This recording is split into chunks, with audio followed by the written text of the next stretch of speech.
Selamat malam Bapak Ibu yang dikasihi Tuhan, Shalom Aleichem.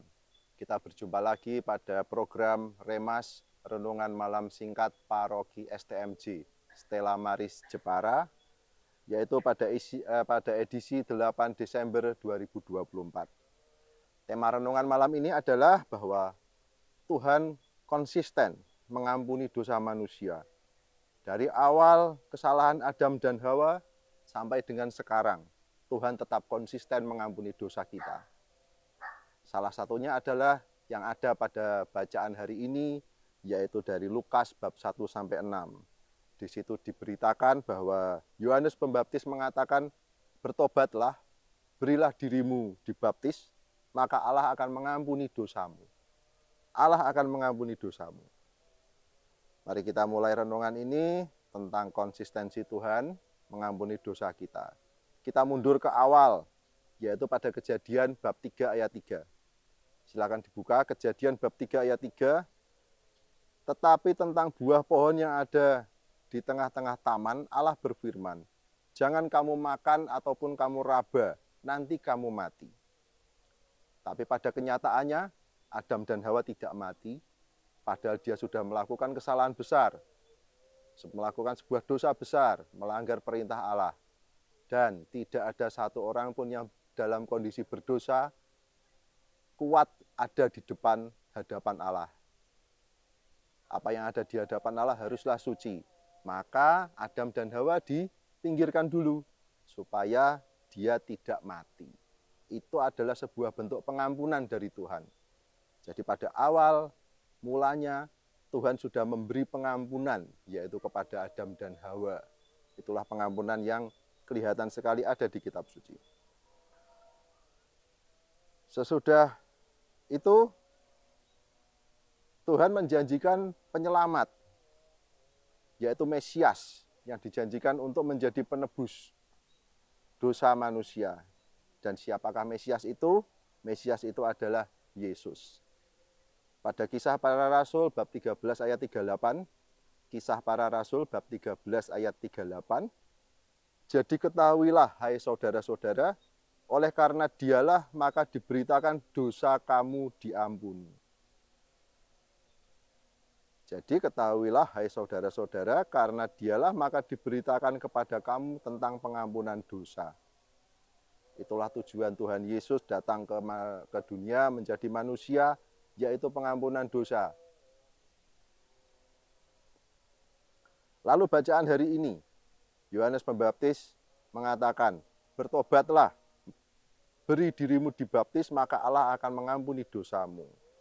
Itu lagi.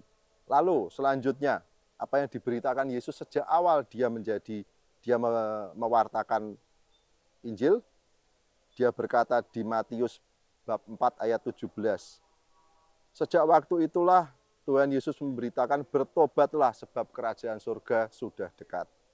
Kerajaan surga sudah dekat, bertobatlah, kamu nanti diampuni dosamu. Lanjut, pada waktu Yesus hampir wafat disalib, Lukas bab 23 ayat 34, Tuhan Yesus berkata, "Ya Bapa, ampunilah mereka, sebab mereka tidak tahu apa yang mereka perbuat." Pengampunan lagi. Kalau masih kurang, masih berlanjut bahkan pada saat Yesus sudah wafat, yaitu dari Matius bab 28 ayat 19. "Karena itu pergilah, jadikanlah semua bangsa muridku, dan baptislah mereka dalam nama Bapa, Putra, dan Roh Kudus." Itu pengampunan dosa lagi. Jadi ternyata program besar ini, yaitu pengampunan dosa itu, kuasa itu pun didelegasikan kepada murid-muridnya. Kita bisa lihat di Yohanes bab 20 ayat 22-23. "Dan sesudah berkata demikian, ia menghembusi mereka dan berkata, 'Terimalah Roh Kudus. Jikalau kamu mengampuni dosa orang, dosanya diampuni. Dan jikalau kamu menyatakan dosanya tetap ada.'" Jadi tidak hanya mandek sampai dengan Petrus pada waktu itu, tetapi juga kepada murid-muridnya, pada semua murid-muridnya. Apakah mandek sampai dengan para rasul itu? Ternyata tidak, saudara-saudara. karena kuasa itu didelegasikan kepada yang lain yang tentunya sudah diseleksi oleh Tuhan. Kisah Para Rasul bab 6 ayat 5-6, yaitu menceritakan tentang pemilihan Stefanus, seorang yang mereka katakan penuh iman dan Roh Kudus. Roh Kudus yang sama dengan yang dilimpahkan kepada murid-murid pada waktu itu. Jadi mereka menerima kuasa Roh Kudus, mereka menerima kuasa Allah untuk mengampuni dosa. Jadi, saudara-saudara, pengampunan dosa itu konsisten terjadi pada masa Adam sampai dengan sekarang.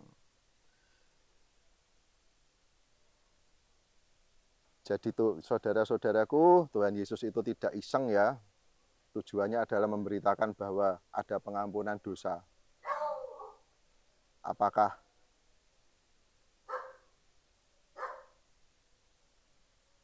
tujuannya adalah memberitakan adanya pengampunan dosa. Pertanyaannya adalah apakah sesudah Yesus tidak di dunia lalu tidak ada pengampunan dosa? Kan manusia masih lahir sampai sekarang. Ada, tentunya ada. Dan itu adalah ada pada kuasa imamat yang dibawa oleh para rasul, yaitu para romo sekarang. Yaitu salah satunya adalah baptis. Kalau manusia sudah bisa dibaptis dengan kuasa Roh Kudus, tentunya kuasa Roh Kudus yang sama bisa mengampuni dosa manusia. Demikian renungan malam hari ini, semoga bermanfaat dan tidak menambah bingung. Shalom Aleichem.